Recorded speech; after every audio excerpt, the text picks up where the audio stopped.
اس طرح کہیں 7 بجے جا کر میری کوشش کامیاب ہوئی۔ میں ہر ممکن احتیاط سے کام لینا چاہتا تھا، کیونکہ ہو سکتا ہے کہ انشورنس کمپنی والوں نے اس کا فون ٹیپ کر رکھا ہو۔ گلڈا، میں نے رابطہ قائم ہونے پر کہا، میرا نام لینے کی ضرورت نہیں ہے۔ میں جو کہنے جا رہا ہوں اسے غور سے سننا۔ میں تمہیں ایک پبلک فون بوتھ سے فون کر رہا ہوں۔ اس کا نمبر ہے 55781۔ میں چاہتا ہوں کہ تم کسی پبلک فون بوتھ سے مجھے اس نمبر پر فون کرو۔ میں انتظار کر رہا ہوں۔ معاملہ بہت اہم اور ضروری ہے۔ لیکن ہم ابھی گفتگو کیوں نہیں کر سکتے؟ تمہاری فون لائن پر گفتگو کرنا خطرناک بھی ہو سکتا ہے۔ جلدی کرو، نمبر تم نے نوٹ کر لیا ہے؟ ہاں۔ تب پھر میں تمہارا انتظار کر رہا ہوں۔ میں نے ریسیور رکھ دیا۔ میں فون بوتھ میں کھڑا انتظار کرتا رہا۔ تقریباً 10 منٹ بعد فون کی گھنٹی بجنے لگی۔ میں نے ریسیور اٹھا لیا۔ گلڈا، میں نے پوچھا۔ ہاں، میں بول رہی ہوں، گلڈا نے جواب دیا۔ مگر ٹیری، آخر یہ سب کیا ہے؟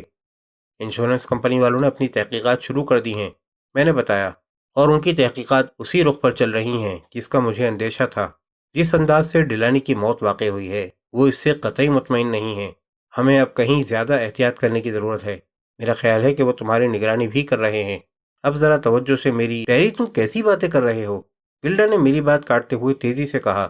مجھے اس بات کی پرواہ کیوں ہو کہ وہ میری نگرانی کر رہے ہیں یا نہیں؟ میں نے کوئی ایسی بات نہیں کی جس پر مجھے شرمندہ ہونا یا پچھتانا پڑے۔ تم ضرور کوئی بات مجھ سے چھپا رہے ہو۔ جب سے وہ مرا ہے مجھے برابر یہی احساس ہو رہا ہے۔ مجھے یہ مطالبہ کرنے کا حق ہے کہ وہ کیا بات ہے۔ میں احتیاط کرنے کا مشورہ صرف اس لیے دے رہا ہوں کہ وہ ہمارے تعلقات کے بارے میں معلوم نہ کر لیں، میں نے جواب دیا۔ میں تم سے ملنا چاہتی ہوں ٹیری۔ نہیں، میں نے سخت لہجے میں جواب دیا۔ میں تمہیں بتا چکا ہوں کہ میرا خیال ہے کہ وہ تمہاری نگرانی کر رہے ہیں۔ اگر ان کے کسی جاسوس نے ہمیں ایک ساتھ دیکھ لیا تو یہ گویا خود اپنے ہاتھوں پریشانی مول لینے کے مترادف ہوگا۔ ہمیں ابھی بالکل نہیں ملنا چاہیے۔ اس کے باوجود میں تم سے ملنا چاہتی ہوں، اور یہ ملاقات آج کی رات ہونی چاہیے۔ وہ تمہاری نگرانی کر رہے ہیں گلڈا۔ اگر انہوں نے، تم کہاں سے بات کر رہے ہو؟ فلورنس کے ایک ڈرگ اسٹور میں لگے ہوئے فون بوتھ سے۔ باہر کھڑے رہ کر میرا انتظار کرو، گلڈا نے کہا۔ میں 1 گھنٹے کے اندر اپنی بیوک میں ملنے آ رہی ہوں۔ مگر بات تو سنو گلڈا، گھبراؤ نہیں، کوئی نقصان نہیں ہوگا، اس نے بے صبری سے کہا۔ میں پورا خیال رکھوں گی کہ کوئی میرا تعاقب نہ کرنے پائے۔ اور یہ کہہ کر اس نے ریسیور رکھ دیا۔ مجھے مجبوراً اس کا انتظار کرنا پڑا۔ میں ڈرگ اسٹور سے باہر نکلا تو 7:30 بجے تھے۔ شام ہو گئی تھی۔ میں گھر واپس جانا چاہتا تھا، مگر مجھے خطرہ تھا کہ اگر میں گلڈا سے ملے بغیر چلا گیا تو کہیں وہ خود میرے کیبن نہ پہنچ جائے، اور اگر ایسا ہوا تو وہ بہت ہی زیادہ خراب ہوگا۔ تقریباً 15-20 منٹ بعد میں نے گلڈا کی بیوک کار کو ایک موڑ پر نمودار ہوتے دیکھا۔ میں بھاگ کر اس کے قریب پہنچا اور جلدی سے کار کا دروازہ کھول کر اندر بیٹھ گیا۔ اس نے کار آگے بڑھا دی۔ کچھ دیر تک ہم دونوں میں سے کوئی بھی نہیں بولا۔ چند منٹ بعد میں نے پلٹ کر بیوک کے پیچھے آنے والی کاروں کو دیکھا۔ میں نے اچھی طرح اطمینان کر لیا ہے، گلڈا بولی۔ کوئی ہمارا تعاقب نہیں کر رہا ہے۔ یہ لوگ تعاقب کرنے میں ماہر ہیں۔ میں نے کہا ہے کہ کوئی ہمارا تعاقب نہیں کر رہا، گلڈا نے پھر کہا۔ اس کے لہجے میں تلخی تھی جو میں نے پہلے کبھی محسوس نہیں کی تھی۔ میں نے چونک کر اس کی طرف دیکھا۔ سڑک پر لگے ہوئے بجلی کے کھمبوں کی مدھم روشنی میں اس کا چہرہ زرد اور سپاٹ نظر آ رہا تھا۔ وہ سر اٹھائے سامنے کی جانب دیکھتے ہوئے بڑی مہارت سے کار چلا رہی تھی۔ اس طرح ہم تقریباً 20 منٹ تک چلتے رہے، یہاں تک کہ لاس اینجلس کی حدود سے باہر نکل آئے اور مضافات کے کھلے علاقے کی طرف بڑھنے لگے۔ اب تک گلڈا مین ہائی وے پر چل رہی تھی، مگر اب اس نے کار ایک سائیڈ روڈ کی طرف موڑ دی۔ یہ ایک پہاڑی سڑک تھی۔ بلندی کی طرف بھی گلڈا نے کار کی اسی تیز رفتاری کو برقرار رکھا جس سے وہ اب تک کام لے رہی تھی، یہاں تک کہ کافی آگے جا کر ہم اس مقام پر پہنچ گئے جہاں سڑک کے کنارے پودوں اور درختوں کے درمیان بینچیں ڈال دی گئی تھیں۔ یہ سہولت مہیا تو ان سیاحوں کے لیے کی گئی تھی جو بلندی سے اینجلز کی خوبصورتی کا نظارہ کرنا چاہتے ہوں، مگر فائدہ اس سے وہ جوڑے بھی اٹھاتے تھے جنہیں محبت کرنے کی اس سے اچھی اور سستی کوئی اور جگہ میسر نہیں آتی تھی۔ اس نے سائیڈ میں کار روکی تو میں نے گھوم کر بل کھاتی ہوئی سڑک کو دیکھا، مگر اسٹریٹ لائٹس کی تیز روشنی میں دور دور تک کوئی کار نظر نہیں آ رہی تھی۔ گلڈا نے میری طرف دیکھا۔ تم اتنے خوفزدہ کیوں ہو ٹیری؟ اس نے میری آنکھوں میں جھانکتے ہوئے پوچھا۔ میں خوفزدہ نہیں ہوں، محتاط لہجے میں نے جواب دیا۔ پریشان ہوں۔ انشورنس کمپنی سے کلیم کرنا ایک غلطی تھی۔ کمپنی کے ایجنٹ نے سیٹ کا معائنہ کیا تھا اور اس کا خیال ہے کہ کلیم بوگس ہے اور کمپنی کو فریب دینے کی کوشش کی گئی ہے۔ اسے یہ خیال کیوں ہوا؟ اس لیے کہ عملی تجربے سے ثابت ہوا کہ ڈیلانی ویل چیئر پر بیٹھے بیٹھے ٹی وی کا بیک کور علیحدہ نہیں کر سکتا تھا۔ میں نے تم سے پہلے ہی کہا تھا، گلڈا تیزی سے بولی۔ میں اب بھی یہی سمجھتی ہوں کہ ٹی وی کی خود مرمت کرنے کا خیال اسے قیامت تک نہیں آ سکتا تھا، مگر تم برابر اس بات پر بزد رہے کہ نہیں، اس نے یہی کیا تھا۔ میں پھر کہتا ہوں کہ اس نے بیک کور علیحدہ کیا تھا۔ جب میں وہاں پہنچا تو وہ ٹی وی سے علیحدہ فرش پر۔ میرا خیال ہے کہ اب جو کچھ میں کر سکتی ہوں وہ یہ ہے کہ مسٹر میکلین کو کلیم واپس لینے کی ہدایت کر دوں۔ گلڈا نے میری بات کاٹتے ہوئے کہا، میں کلیم کی رقم کے بغیر بھی کسی نہ کسی طرح قرضوں کی ادائیگی کی کوشش کر سکتی ہوں۔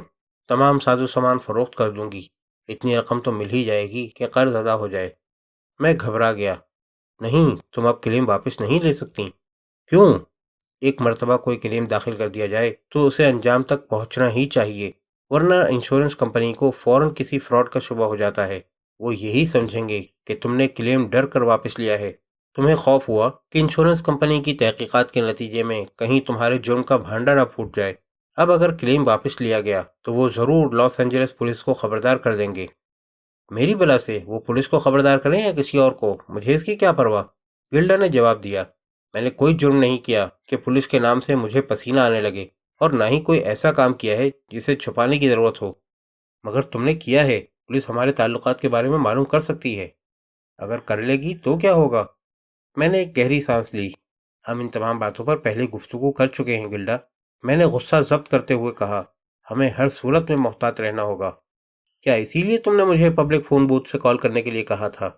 ہاں، مجھے خطرہ تھا کہ انشورنس کمپنی کے کسی ایجنٹ نے تمہارا فون ٹیپ نہ کر دیا ہو۔ گلڈا نے اپنی چمکتی آنکھوں سے مجھے گھور کر دیکھا۔ مجھے سچ بتاؤ ٹیری، کیا بات ہے؟ اس نے پوچھا۔ کیا مطلب؟ وہ حادثہ نہیں تھا۔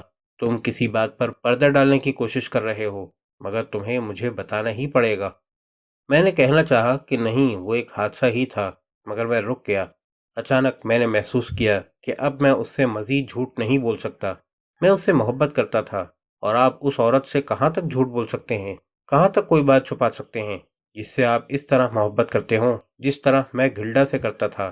میں جانتا تھا کہ یہ ایک خطرناک غلطی ہوگی، مگر میں اب مزید اس سے کوئی بات چھپا نہیں سکتا تھا۔